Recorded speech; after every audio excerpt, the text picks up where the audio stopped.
The observation deck of the Galactic Conservation Institute's flagship vessel hummed with the sterile efficiency of 100 automated systems. Through the reinforced viewing panel, Lyra Ven watched the 3 Cravathi cubs huddled in the far corner of their containment unit, their luminescent stripes pulsing erratically in distress. Their apex predators, Director Zalthor reminded her, his crystalline exoskeleton clicking with disapproval. Their species has ravaged 17 colony worlds. These specimens are the last of their kind only because the Galactic Council finally authorized their extinction. Lyra didn't turn away from the window. The smallest cub, Shakri, according to the genetic manifest, pressed against his siblings, his 6 eyes wide and gleaming with what she recognized as fear. His cry started as a low keening that built into a piercing wail, a sound that seemed to vibrate through the hull itself. "They're children," Lyra said quietly.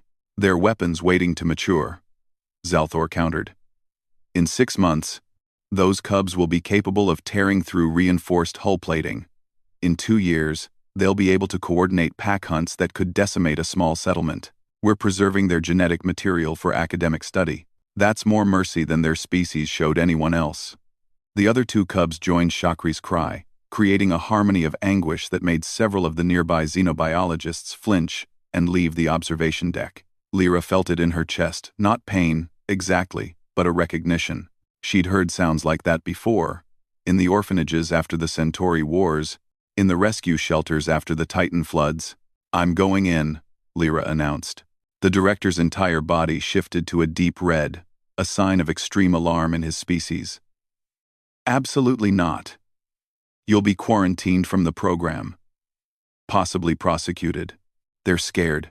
They just watched their parents die in the collection raid. They're in a strange place with strange smells and strange sounds, and they don't understand why." Lyra finally turned to face him. "I'm not asking for permission." She walked toward the access corridor before Zalthor could physically intervene. Behind her, she heard him barking orders into his communication device, calling security, initiating lockdown protocols. But Lyra had spent 3 years on this vessel. She knew which access codes hadn't been rotated, which maintenance tunnels bypassed the main security checkpoints. 20 minutes later, she stood outside the Enclosure's environmental barrier, her hand hovering over the deactivation panel. Through the shimmering energy field, she could see the cubs more clearly. Their fur rippled with bioluminescent patterns, beautiful, actually, in a way the sterile reports had never captured. Shakri had stopped crying, but his small body still heaved with residual sobs. Lyra didn't deactivate the barrier. That would have been foolish. And despite what the director thought, she wasn't suicidal. Instead, she sat down on the cold deck plating, just outside the field's perimeter. She pulled her emergency thermal blanket from her pack and wrapped it around her shoulders.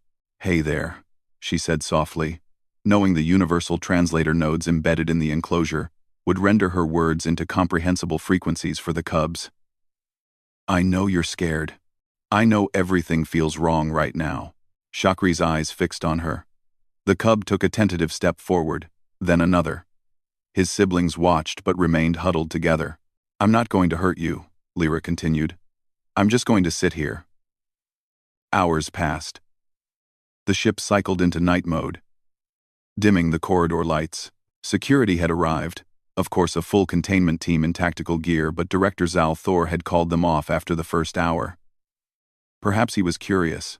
Perhaps he was simply documenting her violation for the tribunal that would surely follow. Shakri approached the barrier until only the shimmering field separated them. He was small enough that Lyra could have held him in her arms, though those arms would have been shredded by his instinctive defensive reflexes. His eyes, all 6 of them, studied her with an intelligence that made her chest ache. "My species is pretty good at surviving," Lyra told him. "We're not the strongest or the fastest. We don't have natural weapons or armor. But we're stubborn. And we remember. We remember what it's like to be afraid and alone." The cub made a sound, not a cry this time, but something softer, almost questioning. "You want to know why I'm here?" Lyra smiled sadly. "Because someone should be.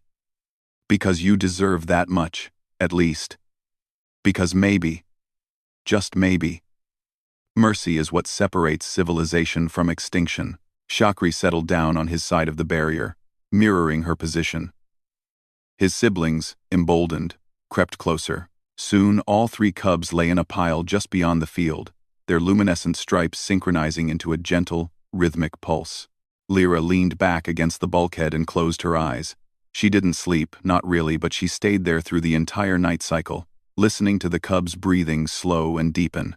When one of them whimpered, she murmured reassurances. When they shifted restlessly, she remained a constant presence. By morning, when the day shift, scientists arrived to find her still there. Something had changed. Director Zalthor stood at the end of the corridor, his coloration muted and contemplative. "The Galactic Council wants them euthanized within the week," he said. "I know," Lyra replied. "You've contaminated the observation protocol. Your actions have compromised the scientific integrity of the preservation program. I know. You've also generated 17,000 petitions from member species across the galaxy. Apparently, someone leaked the surveillance footage." Zalthor's mandibles clicked in what might have been his species' equivalent of a sigh. "The Council has agreed to a provisional reprieve. Conditional rehabilitation. If these cubs can be socialized, if they can demonstrate coexistence potential." He trailed off, but Lyra understood. It wasn't a pardon. It was a chance. "They're children," she said again. But this time it wasn't an argument. It was a fact that finally, reluctantly, was being acknowledged. Shakri pressed against the barrier, his eyes finding hers. In them, she saw something that transcended species. Transcended fear and instinct, and evolutionary programming. She saw the same thing she'd seen in human children pulled from rubble. In rescued animals on a dozen worlds. She saw hope, and that, Lyra knew, was the most dangerous and most essential thing in the galaxy.